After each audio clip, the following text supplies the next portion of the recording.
네, 9월 12일 주일 달빛교회 주일 예배 하나님 앞에 예배 드리도록 하겠습니다. 예배로의 부름으로 시작합니다. 제가 읽어드릴게요.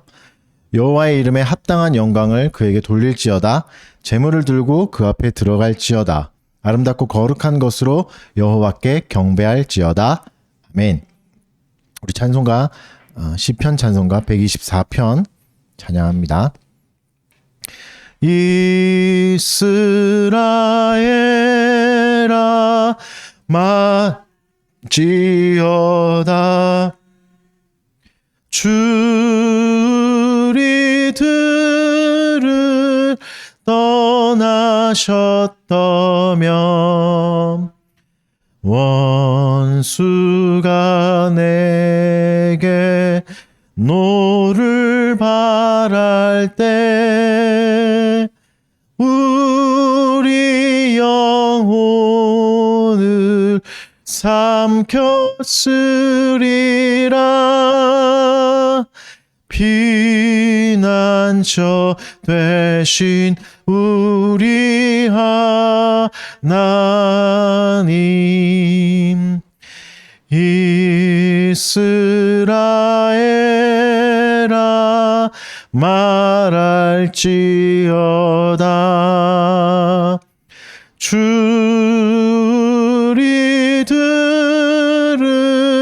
떠나셨다면 물과 시내가 넘쳐 흐를 때 우리 영혼을 삼켰으리라. 하나님 이름 찬송할지라. 우리 영혼이 벗어났도다. 새가 올무에 벗어남같이 올무를 끊어 자유 주셨네. 우리 도움은 천지 지으신 여호와 이름 위에 있도다. 아멘. 우리가 찬양했던 하나님에 대한 신앙 고백하겠습니다. 사도신경으로 합니다. 시작. 나는 전능하신 아버지 하나님, 천지의 창조주를 믿습니다. 나는 그의 유일하신 아들, 우리 주 예수 그리스도를 믿습니다.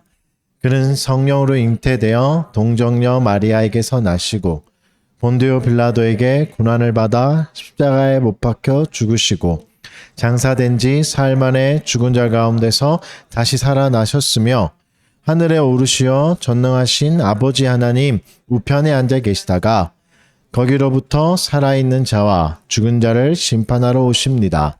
나는 성령을 믿으며 거룩한 공교회와 성도의 교제와 죄를 용서받는 것과 몸의 부활과 영생을 믿습니다. 아멘. 하나님이 우리에게 명령하신 우리가 지켜야 될 의무 10계명 교독하겠습니다. 1계명은 무엇입니까? 너는 내 앞에 다른 신들을 내게 두지 말라입니다. 2계명은 무엇입니까? 하지 말라입니다. 3계명은 무엇입니까? 내 하나님 여호와의 이름을 망령되게 부르지 말라입니다. 4계명은 무엇입니까?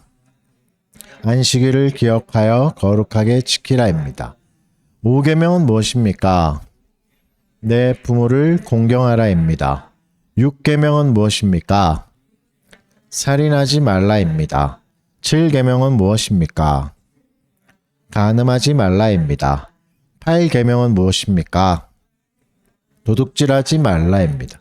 9계명은 무엇입니까? 내 이웃에 대하여 거짓 증거하지 말라입니다. 십계명은 무엇입니까? 내 이웃의 소유를 탐내지 말라입니다.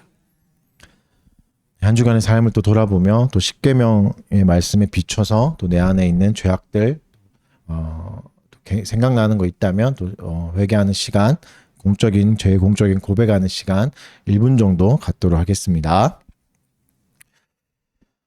주님, 우리 안에 있는 죄악들이 너무나 붉어서 하나님 앞에 설 수 없으며 하나님 오히려 또 십계명을 알면서도 내 의지적으로 어기고 악을 행하였던 것들을 하나님 용서하여 주시옵소서. 미처 깨닫지 못하는 나의 교만함과 아둔함과 어리석음들, 무지함을 주님 깨우쳐 주셔서 진리의 빛 가운데 인도하여 주셔서 얼마나 형편없는 자인지, 얼마나 은혜가 필요한 자인지, 또 어떤 사랑을 받은 자였는지 하나님 돌아보게 하여 주시옵소서.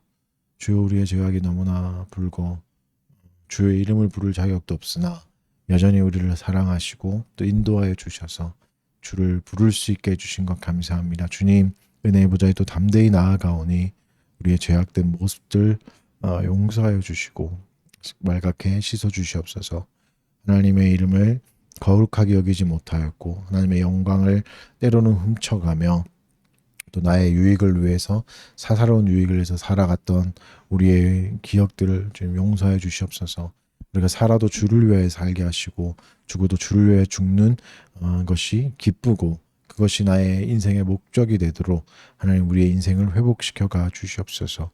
우리의 자격을 용서해 주시고 인도해 주시옵소서. 주님, 이웃을 시기하고 질투하고 미워하고 하나님 마음으로 또 살인하였던 것들, 수많은 죄악들을 주 앞에 주님은 다 아시오니 우리의 죄악을 말갛게 씻어주시고 예수 그리스도의 보혈의 능력으로 새롭게 하여 주셔서 또 주님 의지하며 또 말씀과 성례와 또 기도로 또 주님이 주신 은혜의 수단 잘 사용하는 은혜의 시간 되도록 이끌어가 주시옵소서. 만일 우리가 죄를 자백하면 그는 미쁘시고 의로우사 우리 죄를 사하시며 우리를 모든 불의에서 깨끗하게 하실 것이요. 아멘. 우리 감사하는 마음을 담아서 찬송하겠습니다. 시편 9편 1절부터 11절 찬양합니다. 전심으로 여호와께 감사를 드리며 주님의 모든 기사를 전파하리이다. 내가 주를 기뻐하고 즐거워하리니 높으신 주의 이름을 찬송하리이다. 주 나를 변호하시며 보좌에 앉으사 원수 물리쳐 주시며 심판하시도다. 보좌에 앉으신 주 정직과 공의로 판단하사 악인들 도말하시도다. 주 이름을 아는 자는 주지하리니 주를 찾는 무리들을 주 버리시지 않네. 너희는 시온에 계신 주를 찬송하며 그 행사를 백성 중에 선포할지어다. 아멘. 잠깐 제가 기도하겠습니다. 사랑하는 주님 감사합니다. 또 하나님 삼위 하나님의 은혜에 힘입어 우리가 구원을 얻고 또 창세전에 택함 받아서 좀 이 자리에 모여서 함께 교회를 이루고 예배 드리게 해주신 하나님의 한량없는 은혜에 감사드립니다.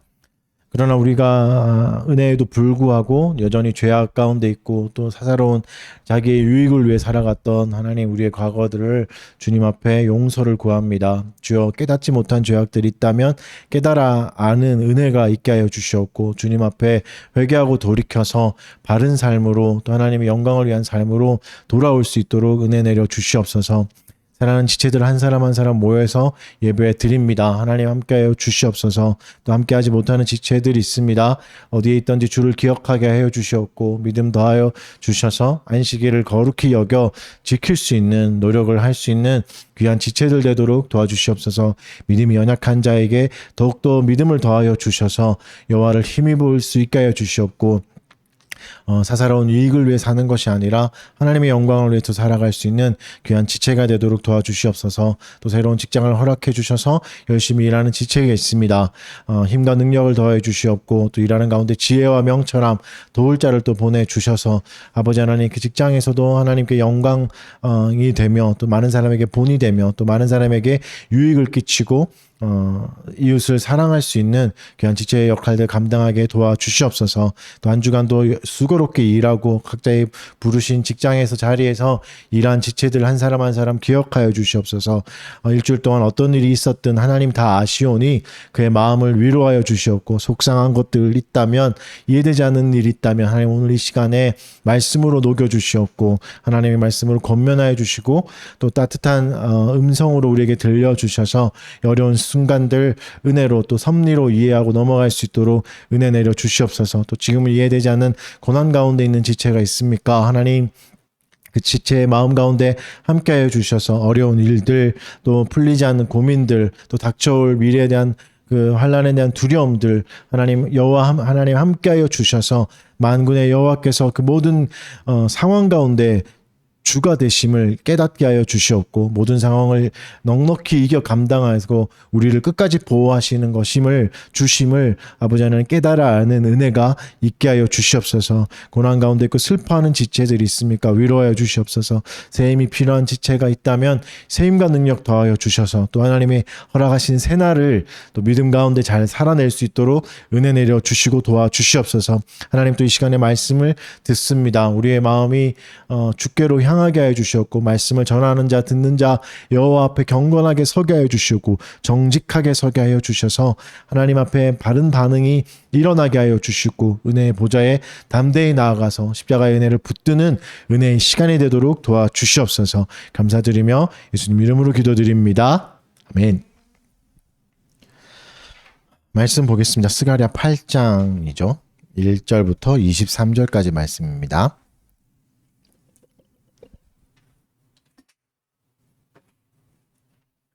스가랴 8장 1절부터 23절까지 말씀. 자, 찾으셨죠? 제가 한번 읽어드리겠습니다. 만군의 여호와의 말씀이 임하여 이르시되 만군의 여호와가 이같이 말하노라. 내가 시온을 위하여 크게 질투하며 그를 위하여 크게 분노함으로 질투하노라. 여호와가 이같이 말하노라. 내가 시온에 돌아와 예루살렘 가운데 거하리니 예루살렘은 진리의 성읍이라 일컫겠고 만군의 여호와의 산은 성산이라 일컫게 되리라. 만군의 여호와가 이같이 말하노라. 예루살렘 길거리에 늙은 남자들과 늙은 여자들이 다시 앉을 것이라. 다 나이가 많으므로 저마다 손에 지팡이를 잡을 것이요 그 성읍거리에 소년과 소녀들이 가득하여 거기에서 뛰놀리라. 만군의 여호와가 이같이 말하노라. 이 일이 그날에 남은 백성의 눈에는 기이하려니와 내 눈에야 어찌 기이하겠느냐. 만군의 여호와의 말이니라.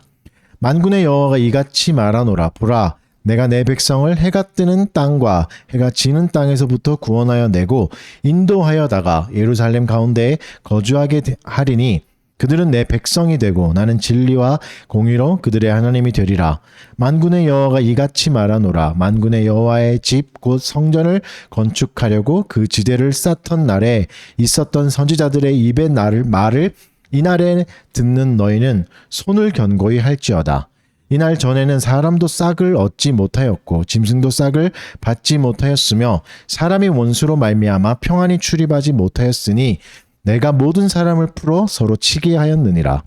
만군의 여호와의 말씀이니라. 이제는 내가 이 남은 백성을 대하기를 옛날과 같이 아니할 것인즉 곧 평강의 씨앗을 얻을 것이라. 포도나무가 열매를 맺으며 땅이 산물을 내며 하늘은 이슬을 내리니 내가 이 남은 백성으로 이 모든 것을 누리게 하리라. 유다 족속아, 이스라엘 족속아, 너희가 이방인 가운데에서 저주가 되었었으나 이제는 내가 너희를 구원하여 너희가 복이 되게 하리니 두려워하지 말지니라. 손을 견고히 할지니라. 만군의 여호와가 이같이 말하노라. 너희 조상들이 나를 경노하게 하였을 때 내가 그들에게 재앙을 내리기로 뜻하고 뉘우치지 아니하였으나 이제 내가 다시 예루살렘과 유다 족속에게 은혜를 베풀기로 뜻하였나니 너희는 두려워하지 말지니라. 너희가 행한 일은 이러하니라. 너희는 이웃과 더불어 진리를 말하며 너희 성문에서 진실하고 화평한 재판을 베풀고 마음에 서로 해하기를 도모하지 말며 거짓 맹세를 좋아하지 말라. 이 모든 일은 내가 미워하는 것이니라. 여호와의 말이니라. 만군의 여호와의 말씀이 내게 임하여 이르시되 만군의 여호와가 이같이 말하노라.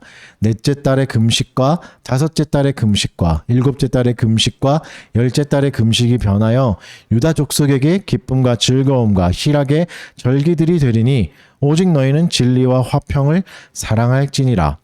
만군의 여호와가 이와 같이 말하노라. 다시 여러 백성과 많은 성읍의 주민이 올 것이라. 이 성읍 주민이 저 성읍에 가서 이르기를 우리가 속히 가서 만군의 여호와를 찾고 여호와께 은혜를 구하자 하면 나도 가겠노라 하겠으며 많은 백성과 강대한 나라들이 예루살렘으로 와서 만군의 여호와를 찾고 여호와께 은혜를 구하리라. 만군의 여호와가 이와 같이 말하노라. 그날에는 말이 다른 이방 백성 10명이 유다 사람 하나의 옷자락을 잡을 것이라. 곧 잡고 말하기를 하나님이 너희와 함께 하심을 들었나니 우리가 너희와 함께 가려 하노라 하리라 하시니라. 아멘. 엄청 길죠? 스가랴에서 제일 긴 또 23절까지 있는 8장을 다 읽었습니다.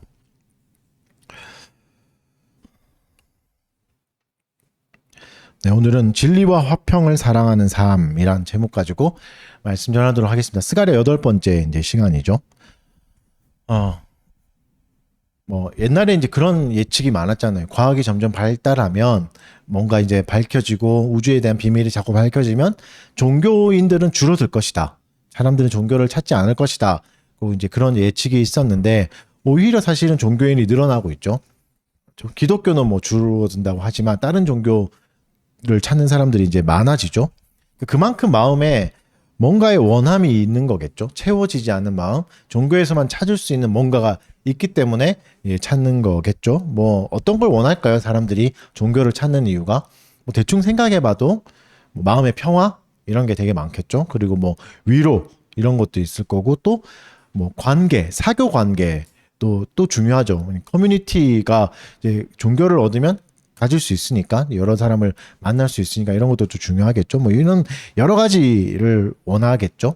그러니까 교회도 이제 그렇게 찾아올 수도 있습니다. 이제 모태 신앙이 아닌 사람이 중간에 이제 편입해서 이제 믿겠다, 예수님 믿겠다, 교회 다니겠다 하는 사람은 그런 이미지를 가지고 이제 찾아오기도 하죠. 이런 걸 얻고 싶어서 뭐 평화, 위로, 관계 이런 거. 근데 기독교는 이제 물론 이런 것도 있지만 분명하게 삶의 변화를 주장하는 종교입니다. 변해야 된다. 이제는 그렇게 살면 안 된다. 하나님의 백성답게 살아야 된다를 끊임없이 얘기하는 거죠. 그래서 마음의 평화 그리고 뭔가 기가 막힌 우주의 비밀 이런 거 깨닫는 데서 그치지 않습니다.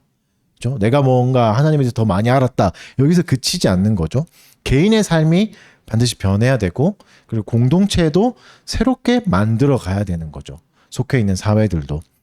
특히 이제 이런 부분이 잘 강조되는 부분들이 선지서잖아요. 우리가 이제 쭉 읽어오는. 사실 선지서 강의는 좀 어려워요. 막상 제가 하는 입장에서 또 여러분 듣는 입장에서 좀 어렵죠. 어려운 이유가 뭐냐면 같은 소리를 계속 반복하거든요. 좀 지겹죠. 이제 8주까지 왔잖아요. 2달, 3달 거의 스가랴만 들으니까 약간 지겹죠. 이제 뭐 나올지 뻔하고. 오늘도 다 들었던 얘기예요, 사실. 그쵸? 이거를 뭐 왜 자꾸 들어야 되나. 근데 물론 이제 살아계신 하나님이 말씀하시는 거기 때문에 날마다 새롭습니다. 똑같은 본문을 해도 새롭긴 하죠. 그러나 이제 그 안에는 이제 같은 소리 같지만 변주가 있고 변화가 있고 그 장마다 강조점이 조금씩 달라져요. 같은 소리 안에서도. 그 말은 뭐죠? 진리가 다양하게 적용될 수 있는 거죠. 다양한 상황에서 다양한 사람들에게. 그래서 이제 같은 얘기 같지만 조금 다르죠. 그래서 이제 이렇게 생각하셔야 됩니다. 이 똑같은 것을 이런 상황에서 이런 부분에서 또 내가 생각하지 못한 부분에서 이 똑같은 진리를 어떻게 적용해야 되는가, 이걸 알려주시는구나, 이렇게 이제 생각해야 되죠. 스가랴 진짜 반복이 많죠. 왜 그럴까? 이제 이때쯤 보면 사실 좀 포기하고 싶어요. 이제 스가랴 좀 대충 넘어갈까? 너무 같은 얘기가 나오니까 이제 뭐 할 얘기가 없는 거죠. 제가 더 이상 할 게 없는. 근데 한번 생각해 봐야 됩니다. 왜 이렇게 반복이 많으실까? 하나님이 우리를 다 아시는 분이고 우리가 얼마나 지겨워할지도 너무 잘 아시는 분이 왜 이렇게 똑같은 얘기를 지겹도록 하실까? 뭐 가장 큰 이유는 중요하기 때문에 그렇겠죠. 가장 중요한 진리를 가장 많이 말하는 거죠. 그리고 하나님의 말씀, 하나님이 스가랴를 통해서 하나님이 사실 스가랴서의 핵심 중에 하나가 백성을 위로하는 거잖아요. 위로하고 새로운 삶으로, 사실 성전을 건축하는 거를 다시 해라 라고 이제 이끌어가고 싶은 거잖아요. 그러면 뒤집어 생각하면 뭐냐면 그만큼 우리의 삶이 퍽퍽하고 힘들다는 얘기입니다. 너무 힘들고 어려워서 똑같은 얘기를 계속 들어야지만 위로가 되는 그런 거 있잖아요, 여러분. 뭐 우리가 이제 때로는 눈물로 보내기도 하고 고통스러운 여러 날들을 보낼 때 계속 위로받아야 되는 날이 있잖아요. 한 번만 위로받고 싶지 않잖아요. 한 번 받아가지고 사라지지 않죠. 그쵸? 물론 이제 연애 관계에서 그런 거 많잖아요. 결혼해도 그런데 이 사람이 나를 사랑하는가? 끊임없이 확인하고 싶고, 그쵸? 사랑한다는 말은 계속 들어도 좋잖아요. 이런 부분이 인간의 속성이거든요. 그쵸? 근데 하나님이 우리를 잘 아시는 거죠. 그래서 똑같은 얘기를 계속 해주시는 겁니다.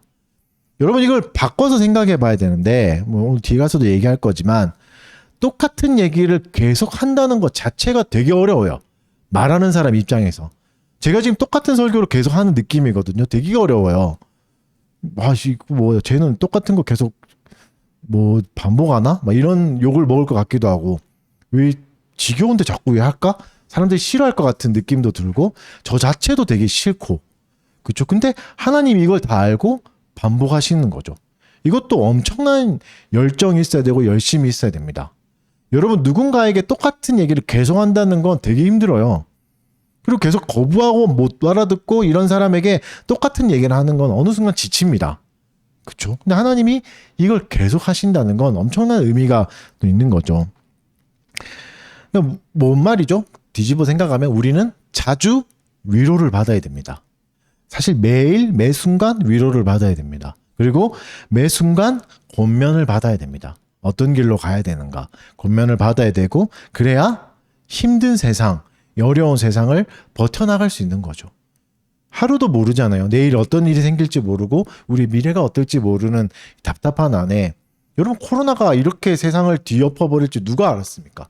상상도 못할 일이 계속 일어나잖아요. 앞으로 더 그런 일이 많이 생길 거라고 하잖아요. 기후변화도 너무나 급박하고, 그러니까 우리가 생각해야지 못한 일들이 너무 많이 생기는 세상 가운데 사실 우리는 더 큰 위로가 필요하고 권면이 필요하고 바른 길을 찾는 게 필요한 거죠.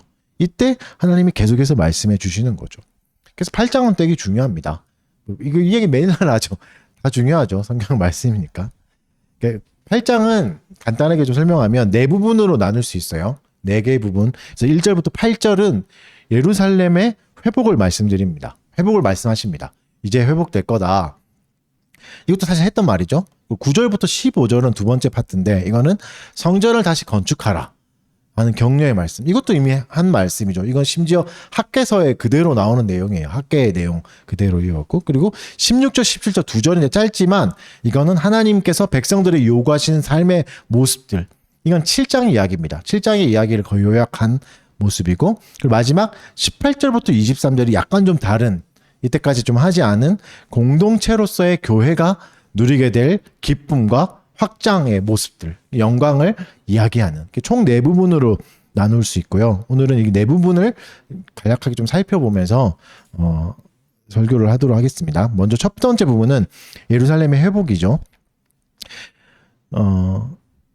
예루살렘을 회복하는 새롭게 하시는 하나님에 대해서 풍성하게 알려주십니다.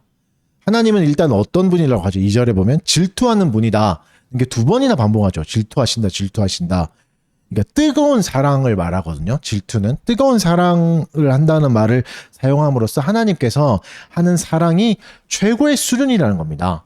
이게 시기 질투할 때 그런 질투가 아니라 가장 강한 사랑, 연인 간에서만 질투가 일어나잖아요. 그런 사랑의 관계를 맺고 있다. 하나님이 그런 사랑을 하고 계신다는 게 큰 흐름이고, 또 하나는 하나님이 예루살렘을 진리의 성읍이라고 불러주신다라고 하거든요. 이 당시 예루살렘은 뭐죠? 폐허가 된 곳이잖아요. 저주받은 땅, 70년간 버려져 있던, 그리고 방패도 없고 뭐 성벽도 없어서 누구나 와서 공격할 수 있는 그냥 허접한 땅인데 하나님이 진리의 성읍이라고 말씀해 주시는, 이게 뭐죠? 이게 어려운 말로 칭이죠. 우리를 의롭다 해주시는, 우리를 거룩하다고 말씀해 주시는 것. 이 칭의를 해주심으로 인해서 우리가 거룩해지죠. 거룩하다는 말씀을 듣고 나서 거룩해지는 거죠. 하나님이 인정해 주시고 나서. 이 말이 뭐죠? 우리를 의롭게 하시는 주체가 하나님이란 뜻입니다. 하나님 우리를 거룩하게 만들어 가십니다. 성화는 우리가 이루어내는 게 아니라 하나님의 은혜로 이루어진다는 거죠. 그죠? 그게 칭의죠. 그리고 이제 예루살렘을 어떻게 회복시키시는가 상세하게 하나님이 설명해 주세요. 근데 묘사가 굉장히 상세해요. 이것도 굉장히 중요합니다. 어떻게 표현하신가 잘 봐야 돼요. 4절에 보면 늙은 남자들과 여자들이 다시 앉고 지팡이를 든다라고 말해요. 여러분, 공동체에 노인이 있다는 건 불편함이 아닙니다.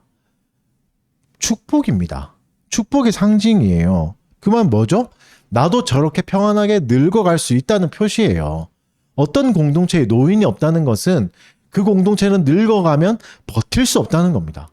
여러분, 어떤 교회가 진짜 젊은이로만 가득 차 있으면 젊을 땐 좋죠. 40, 50이 넘어가면 눈치 보입니다. 여기 있으면 안 되는 것 같은데 떠나야 할.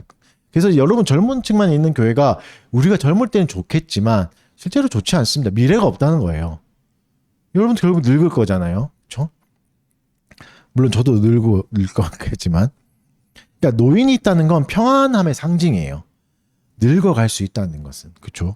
이걸 자꾸 우리가 저주같이 자꾸 생각해요. 한국 교회가 너무 고령화된다. 막 이게, 그러니까 사실 입장 바꿔 생각해보세요. 노인의 입장에서는 되게 불편한 얘기입니다. 마치 너희가 있어서 교회가 자꾸 떨어진다. 결국 교회가 걸림적거린다, 이런 말이잖아요. 사실 굉장히 상처되는 얘기예요. 반대로 해보세요. 한국 교회가 너무 청년만 많다 이러면 듣는 청년들 기분 나쁠 거 아니에요. 그쵸? 똑같은 거죠. 우리가 이제 너무 그렇게 하는 거죠. 분명히 성경은 축복이라고 말하고 있습니다. 노인이 있다는 건. 그러니까 노인이 없다는 건 무슨 말이냐면, 이 당시로 보면 전쟁이 잦다는 거예요. 계속해서 사람이 죽어나가는 거죠. 실제로 이제 저기 러시아 쪽이나 저기 무슨 스탄 이런 나라 가보면 노인이 없는 나라들이 있습니다. 전쟁으로 굉장히 많은 사람이 죽은 거죠. 그러니까 그게 좋은 게 아닌 거죠. 그리고 이제 경제가 흔들리겠죠. 기반이 없죠. 그렇게 되면. 그러니까 평화의 상징은 쉽게 말하면 자연사입니다.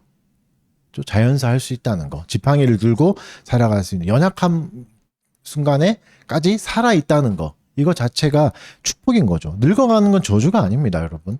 오히려 축복입니다. 그걸 저주라 생각하지 마십시오. 사실 우리 깊숙한 곳에 저주라고 생각하고 있어요. 그래서 늙어가는 게 두렵죠. 두렵지 않습니다, 여러분. 늙어감으로써 더 많은 걸 누릴 수 있습니다. 그렇죠? 분명히 성경은 노인은 백발은 영광이라 그랬어요. 영화롭다고 했어요. 여러분 즐기십시오. 너무 두려워하지 마십시오. 그리고 또 뭐라고 표현하죠? 아이들이 뛰어논다고 표현해요. 5절에 보면. 저번에도 말한 것처럼 아이들이 뛰어노는 건 엄청나게 안정된 사회의 특징이에요. 우리 사회가 왜 결혼을 안 하려고 하고 아이를 안 낳으려고 하죠? 힘드니까. 경제적으로 어마어마한 돈이 들잖아요. 그러니까 그렇죠. 근데 아이들이 뛰어논대요. 이건 한두 명이 아니라는 거고 굉장히 평안한 상황이죠. 그러니까 전쟁이 그치고 평화가 임한다는 상징이에요. 그러니까 하나님이 굉장히 구체적으로 상세하게 설명해 주시죠. 우리가 보지 못했던 영역까지도 하나님 말씀해 주시는 겁니다. 이게 축복이다. 너희가 누려야 될 아이가 많고 노인이 많은, 그게 진짜 축복이다 말씀해 주시는 거죠. 왜 이렇게 설명해 주신다고요? 우리를 설득하기 위함입니다. 설득하기 위함입니다. 삶에 그리고 하나님이 구체적으로 지금 관여하고 계신다는 걸 알려주시는 거고 그리고 하나님이 우리의 복지에 관심이 많다는 말입니다.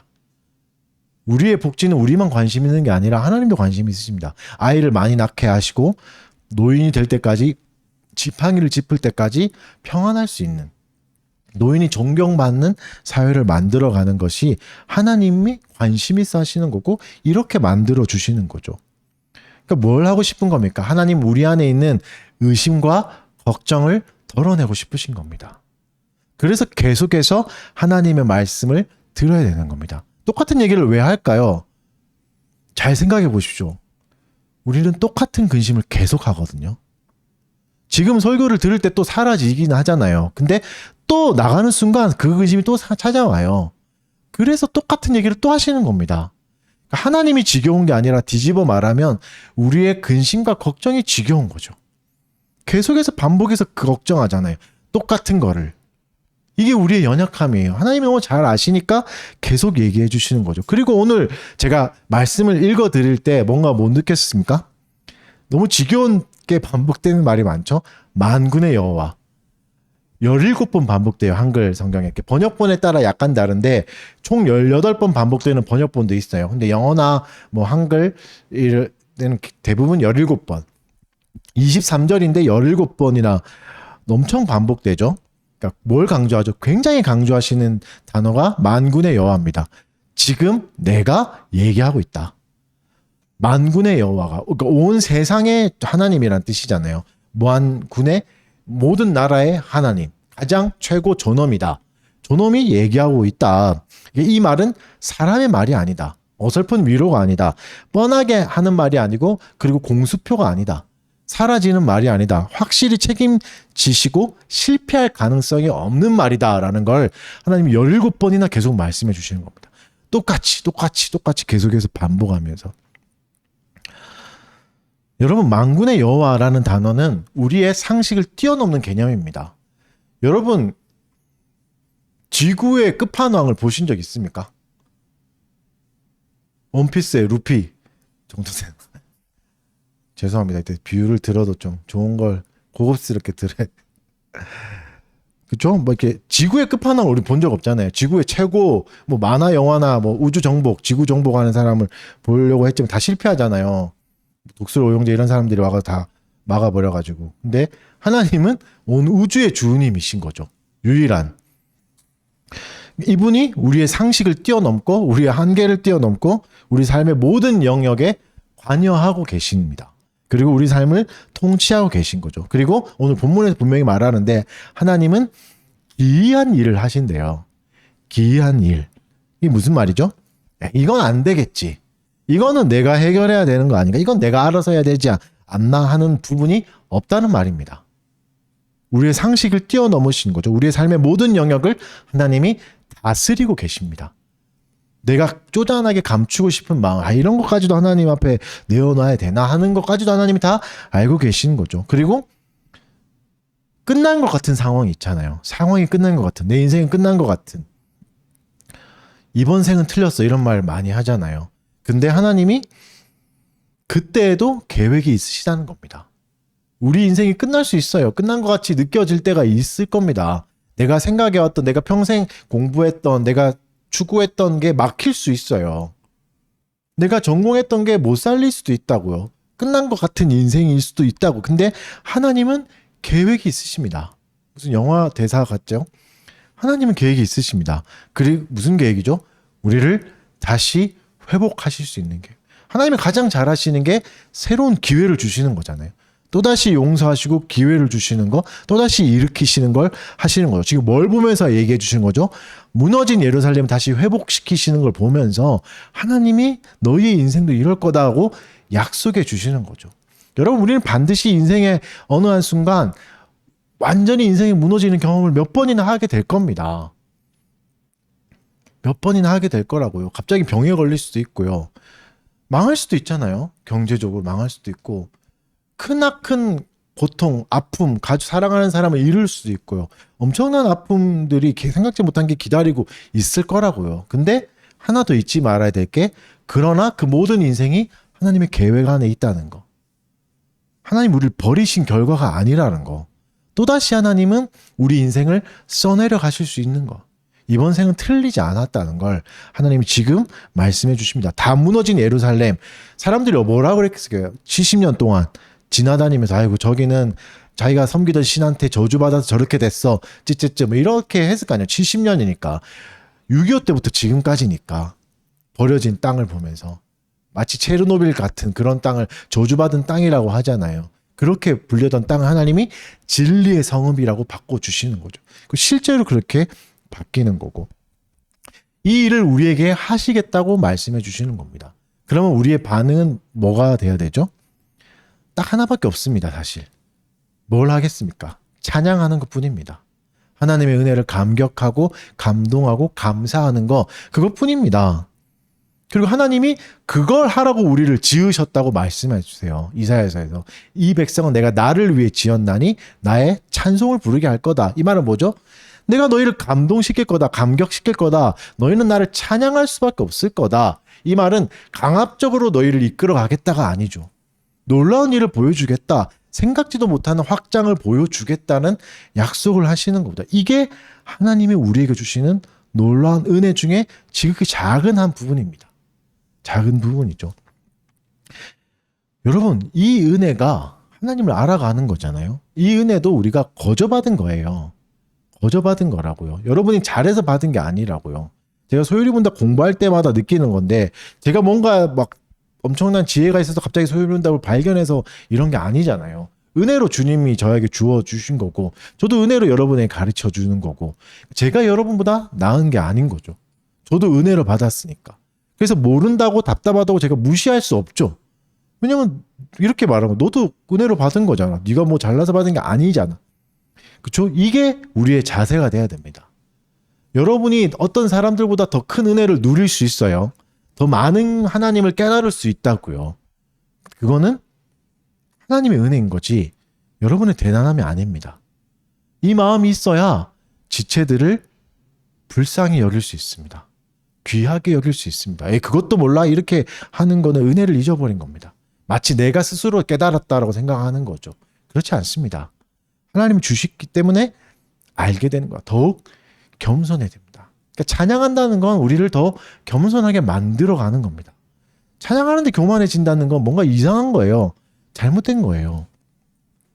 찬양하는데 이웃을 무시해진다고요? 아니요. 그럴 수 없어요. 찬양은 그런 게 아니니까요.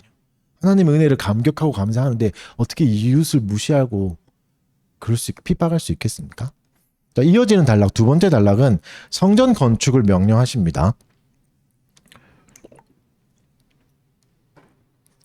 성전 건축 사실 이미 시작됐었거든요. 돌아와서 이제 시작했는데 중간에 멈춰버렸어요.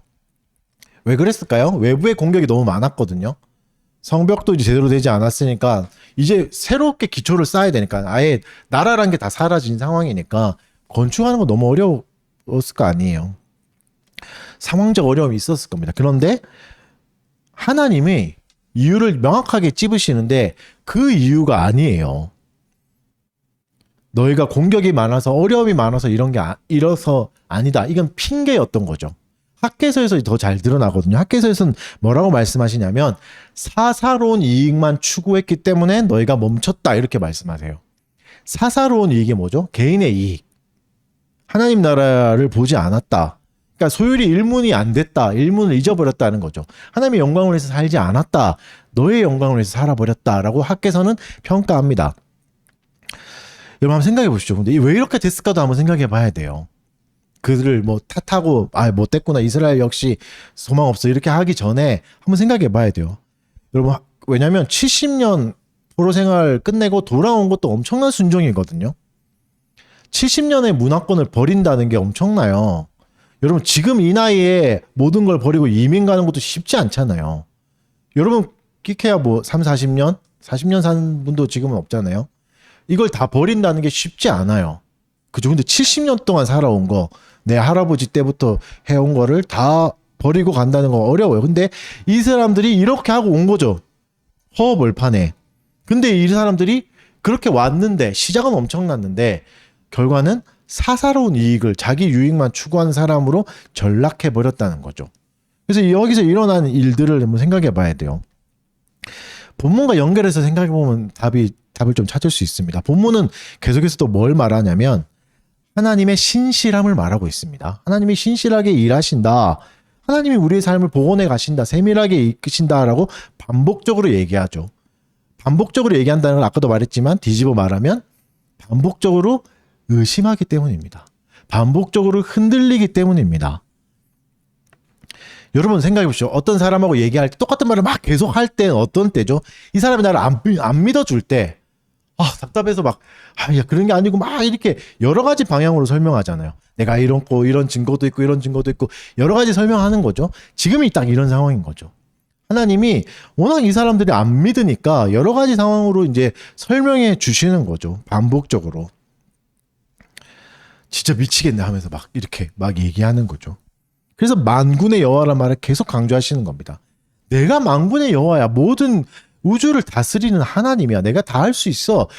그 다하는 하나님이 지금 말하고 있어. 라고 계속해서 얘기하시는 거죠. 그만큼 무슨 말입니까? 의심과 불신이 많아졌다는 겁니다. 물론 여러분 의심과 불신이 생길 수밖에 없는 상황이었겠죠. 적들이 쳐들어오고 하나님 순종해서 왔는데 저절로 적들이 죽고 이래야 되는데 잘 안 되고 공격은 들어오고 나는 자꾸 실패하고 이러니까 하나님도 이걸 이해하셨을 겁니다. 어떻게 알 수 있냐면 화내지 않으세요. 지금 뉘앙스를 보세요. 분노가 아니에요. 알아들을 때까지 설명해주는 자상함이에요. 설득하고 계시는 겁니다. 계속해서 반복하신다는 건. 그러니까 하나님도 불쌍히 여겨주신 거죠. 뭐를? 의심과 불신을. 물론 그게 좋은 건 아니에요. 의심과 불신이. 그러나 불쌍히 여겨주시고 설명이라는 방식을 취하셔서 설명해 주십니다. 알아들을 때까지. 여러분이 사랑하는 사람이 생기면, 자녀가 생기면 그렇게 할 겁니다. 그렇죠? 알아들을 때까지 얘기해 줄 겁니다. 물론 그게 수고스럽고 마음이 지치고 괴로운 일이겠지만 왜냐하면 사랑하는 자녀가 바르게 가야 되니까. 하나님이 지금 이런 일을 하시는 거죠. 그런데 부모도 한계가 오죠. 하다가 말을 안 들으면 지 아빠 닮아서 그렇구나. 네 엄마 닮아서 그러니 서로 핑계를 대고 어디서 이런 놈이 나왔나 이렇게 극한이 오잖아요. 왜냐면 인간은 감정의 동물이고 감정이 무너지니까. 근데 하나님이 이거를 이겨내시는 거죠. 하나님이 얼마나 스트레스 받겠습니까? 매 순간 의심하고 매 순간 돌이키고 매 순간 불신하는. 근데 하나님이 지치지 않으세요. 1절에 말한 거, 2절에 말한 것처럼 뜨거운 사랑을 하고 계신 겁니다. 질투하는 사랑은 지치지 않고 계속 얘기해 주시는 거죠. 이게 엄청난 사랑입니다. 그럼 왜 하나님이 이렇게 우리 안에 있는 의심과 불신을 몰아내고 싶으셨을까요? 왜냐하면 의심과 불신의 결과가 10절이에요. 10절은 뭐죠? 10절은 뭐라고 말하냐면 너희가 서로 이웃끼리 대적했다고 말해요. 대적했다. 그리고 싹도 없었다. 싹이 뭐죠? 싹 발음이 제대로 됐나? 그러니까 유익이 없었다는 거죠. 이게 되게 중요한 말이에요. 학계서의 말을 표현하면 사사롭게 자기의 이익을 위해서 열심히 살았는데 아무 유익도 없었다. 무익했다. 뭐죠? 결과는 또 뭐가 됐죠? 이웃과 싸우고 대적하는 상황이 되었다. 내가 뭔가 고생해서 했는데 한평생 고생해서 뭔가 했는데 아무것도 못 이룬 거죠. 이게 얼마나 허무하게 만듭니까, 사람을. 어떨 때는 죽어버려요, 사람이. 내가 이렇게 한평생 뭔가를 열심히 쌓았는데 결과가 너무 허무해요. 내가 헛거했구나 이러면 죽어버려요. 너무 허무해서. 그걸 못 견뎌서.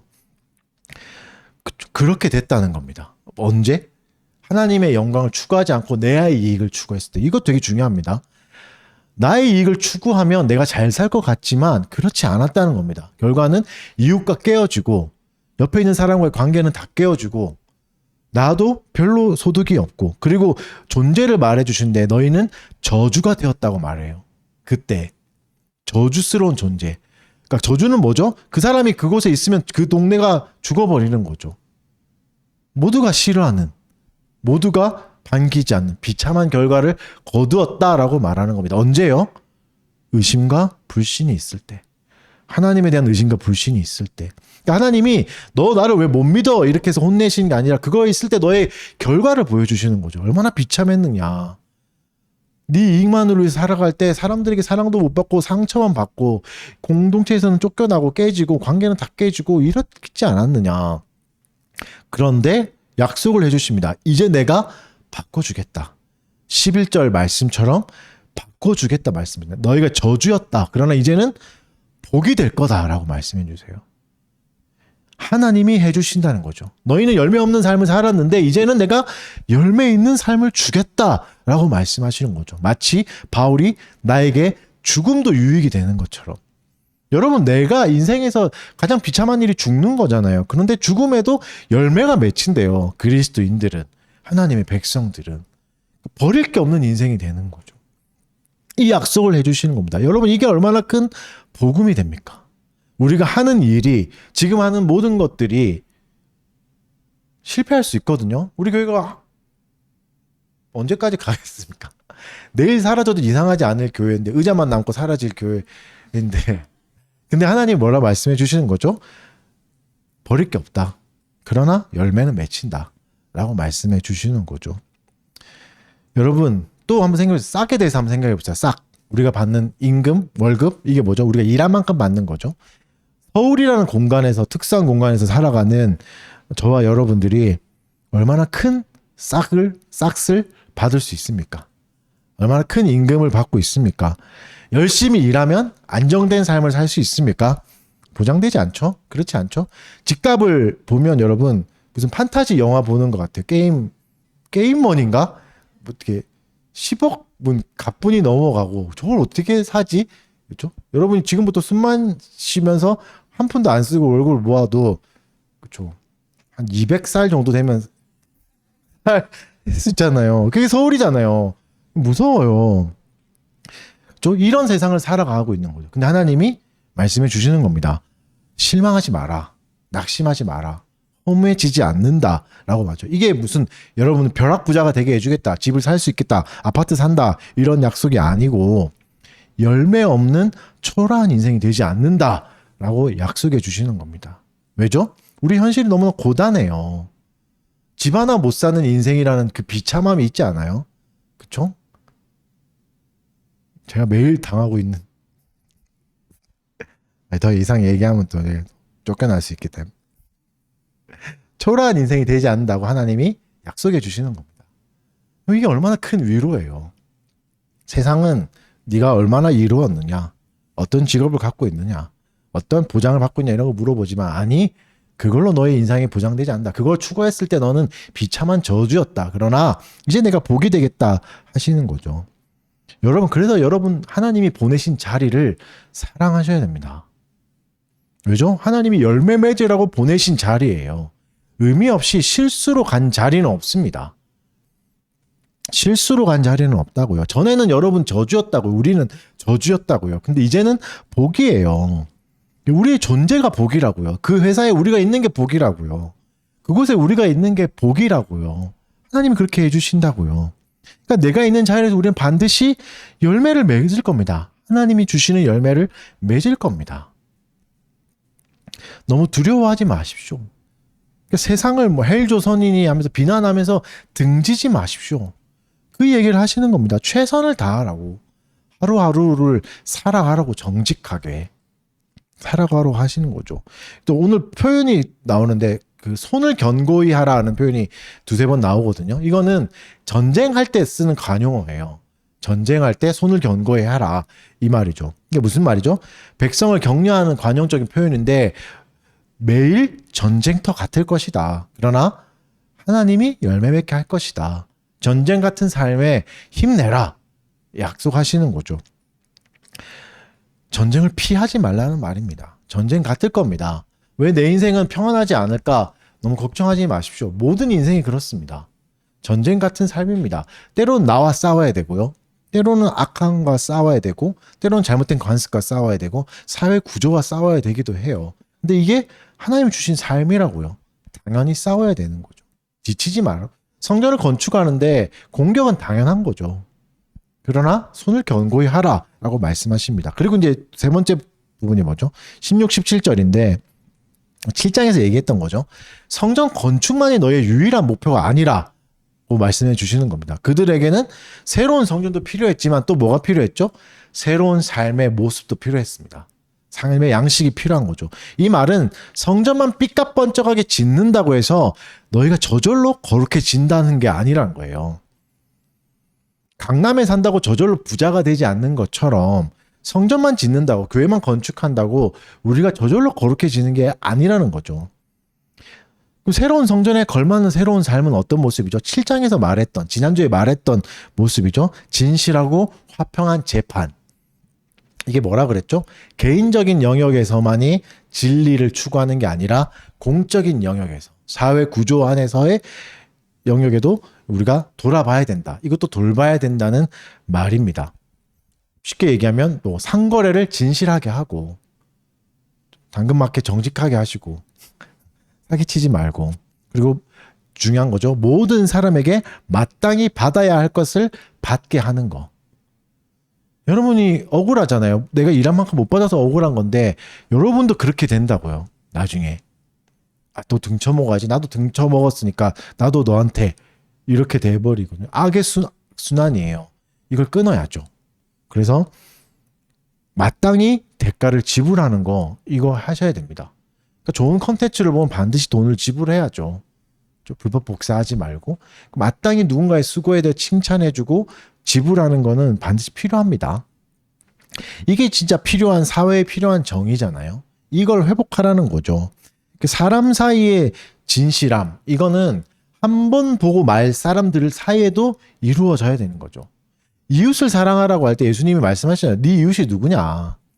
가까이 있는 사람뿐만 아니라 한 번 스쳐 지나가는 사람들까지도, 다시 못 볼 사람까지도 사랑하는 게 이웃이다. 이웃 사랑이다. 라고 말하죠. 그러니까 낯선 사람까지도 이웃의 범주 안에 들어와야 됩니다. 낯선 사람까지도, 처음 보는 사람에게도.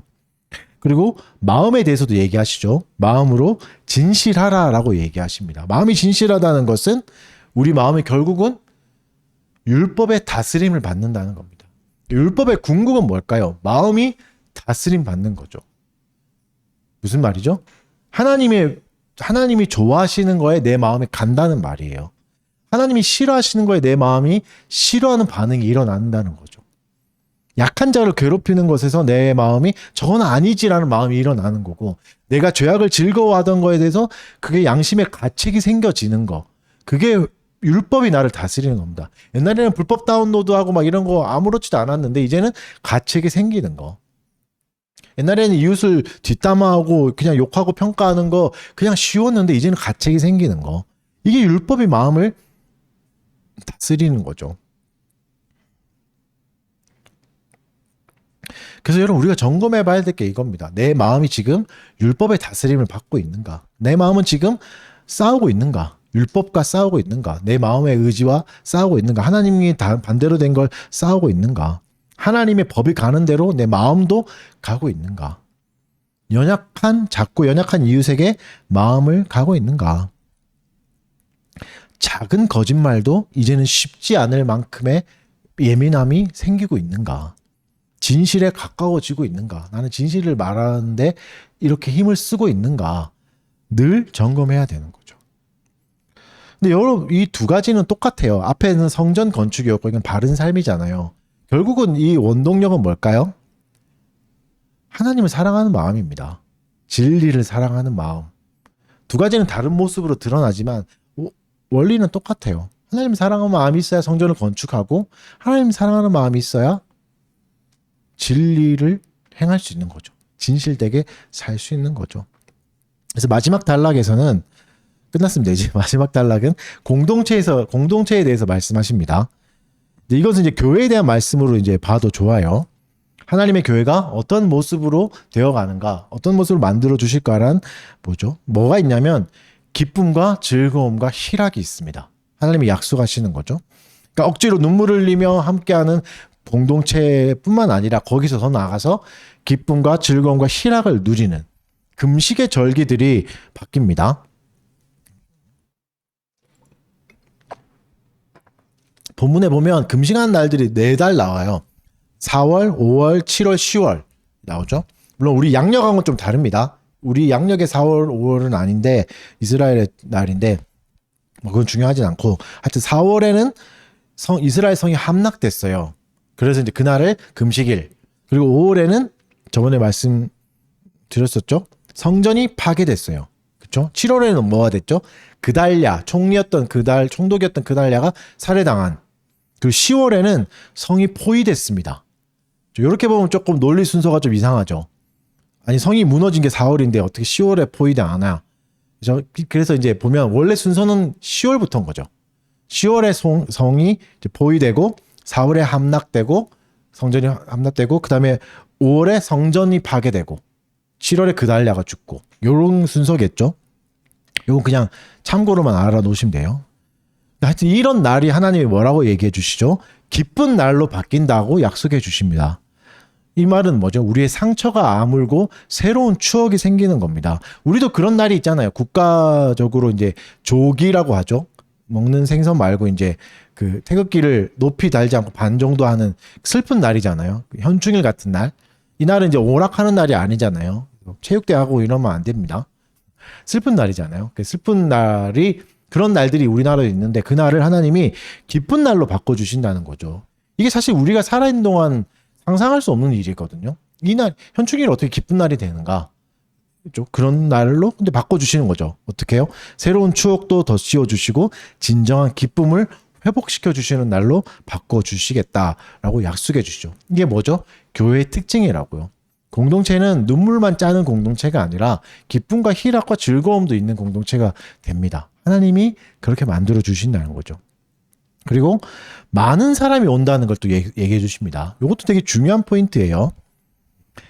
이게 뭐죠? 결국은 앞에 말했던 하나님이 요구하신 의무를 잘 수행했을 때 우리가 얻게 되는 열매예요.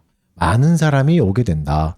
교회가 뭐 숫자가 많아진다. 단순히 이 정도의 얘기는 아니겠죠.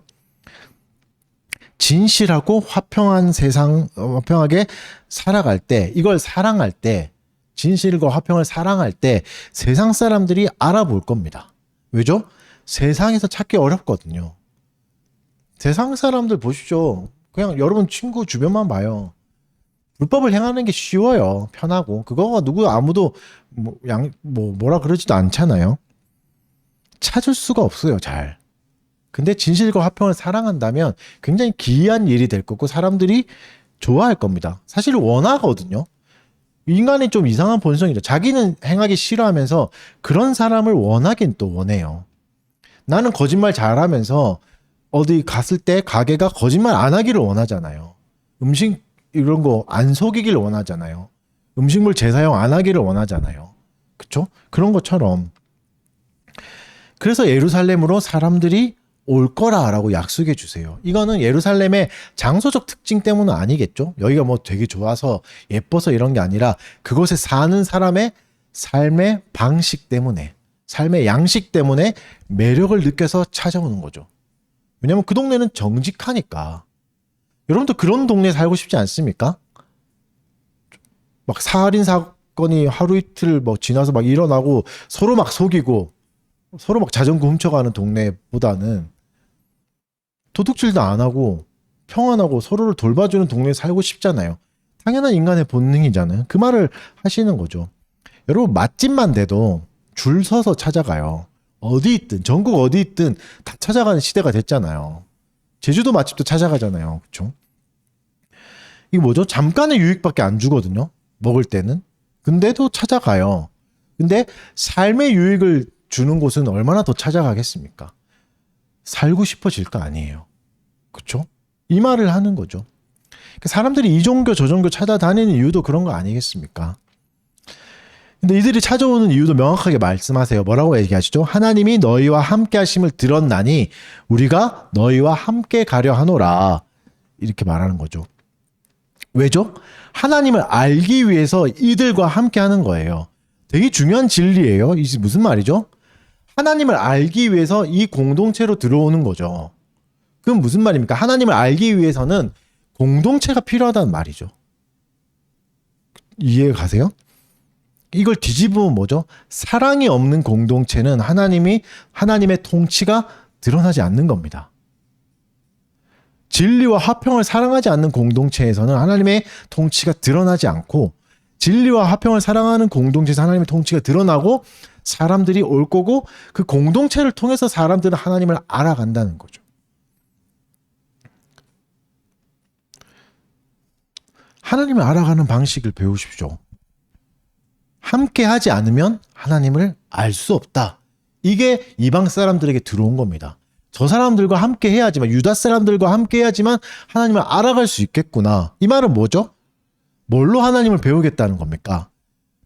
우리의 삶의 모습들, 우리의 정직성들, 진리를 사랑하고 화평을 사랑하는 그 모습을 통해서 하나님을 보고 싶다는 거죠. 하나님을 본다는 거죠. 여러분의 삶이, 우리의 삶이 전도지가 되는 겁니다. 그게 전도지가 된다고요.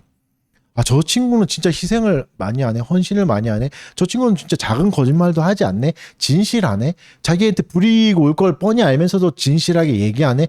이게 사람들이 안다고요. 결국은 알아준다고요. 결국은 이런 사람을 찾는다고요.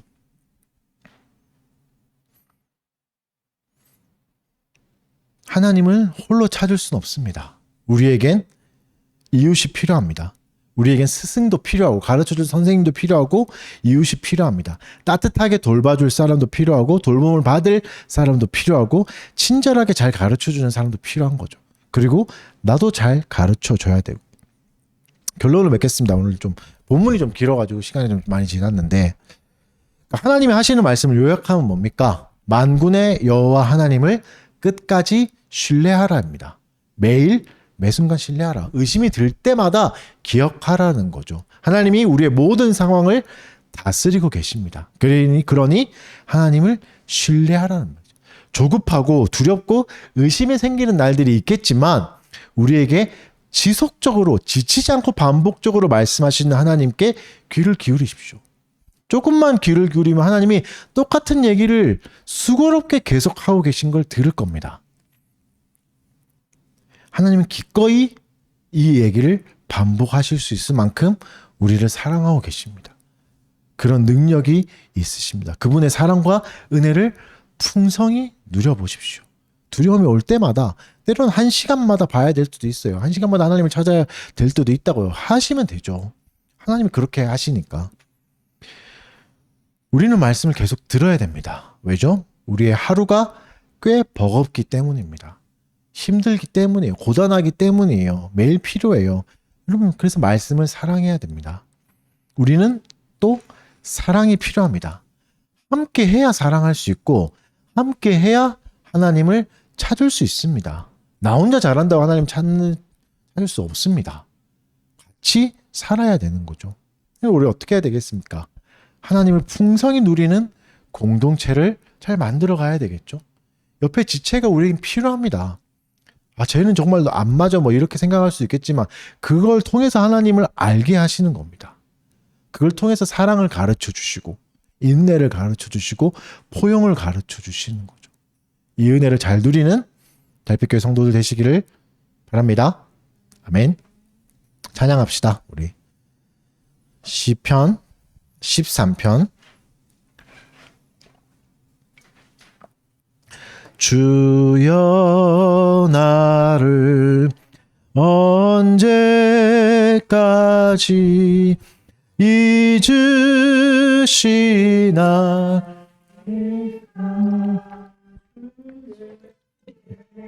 얼굴 언제까지 숨기시나. 이깟 내 영혼이 언제까지 근심하리. 이깟 내 원수가 언제까지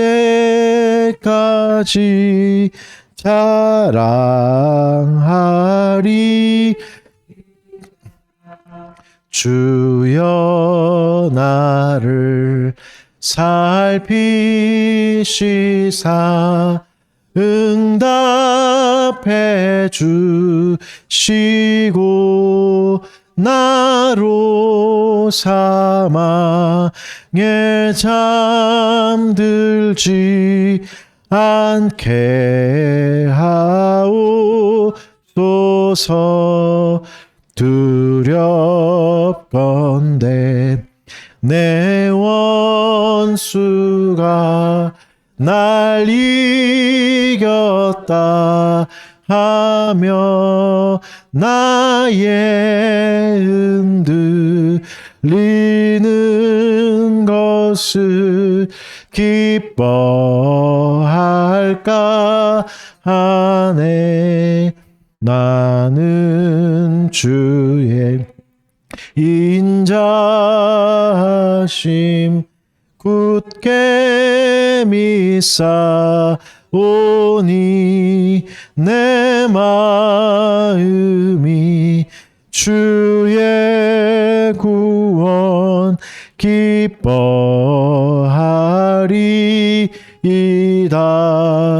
나는 오직 여호와를 찬송하오리니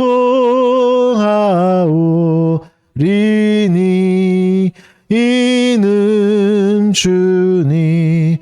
주님께서 나를 후대하심이라.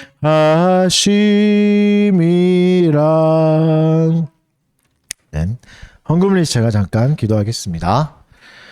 사랑하는 주님 감사합니다. 오늘도 주님 앞에 나와 또 예배드리고 또 빈손으로 오지 않고 주께 귀한 예물들 드리게 해주신 것 감사드립니다. 하나님이 보내신 삶의 자리에서 충실되게 일하고 또 그것들 또 이웃을 위해서 또 교회를 위해서 주께 드린 것들 하나님 감사합니다.